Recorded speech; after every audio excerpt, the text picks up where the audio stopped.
Well, Haiti, we have Dr. Nia Heard-Garris. She's a Chicago-based pediatrician.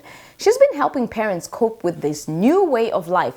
She says there are some simple ways parents can ensure their children stay informed and reassured.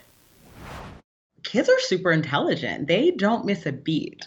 So I think they should know as much as you think they should know as their parents, and trying to be the source of information as a filter. So you get all the information from the news and you filter it and distill it down in a way that they can understand it.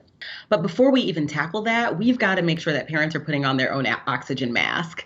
They've got to make sure that they're taking time for themselves to be their emotional needs, their physical needs, mental health needs, spiritual needs first, so that they can be their best self.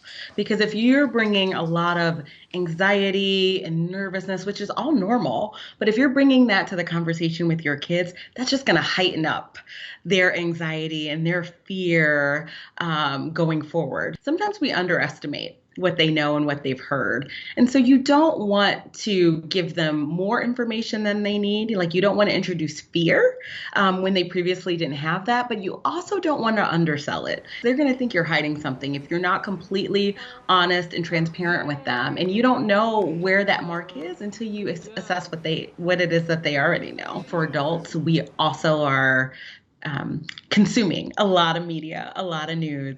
And so for our own sanity, we should probably not watch as much and not engage as much. Same for children. Be sure to not share too much information. Like, you don't need to say what the latest death toll is, or, the new incidence of cases. That's probably too much information. Dr. Heard-Garris says one way to ease your child's fear and concern is to be honest about your own. Yeah, we're getting a lot of questions from parents about, how do I show strength with my kids when I'm so fearful and I'm so nervous and I'm so anxious? And to be honest, I think right now is the best time to actually show vulnerability and show that, it is not only affecting you as my child, it affects me too.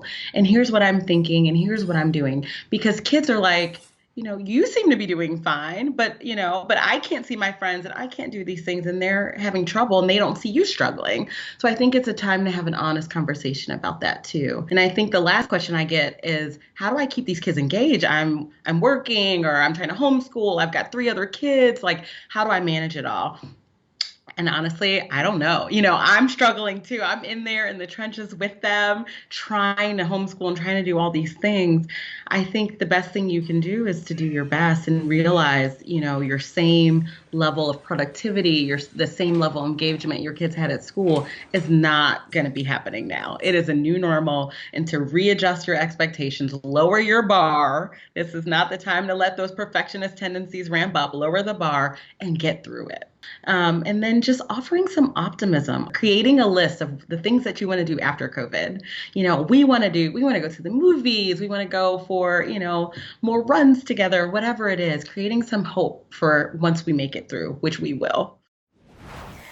Dr. Heard-Garris says there is no real playbook for parents, yet all we can do is trust our instincts and take each day as it comes.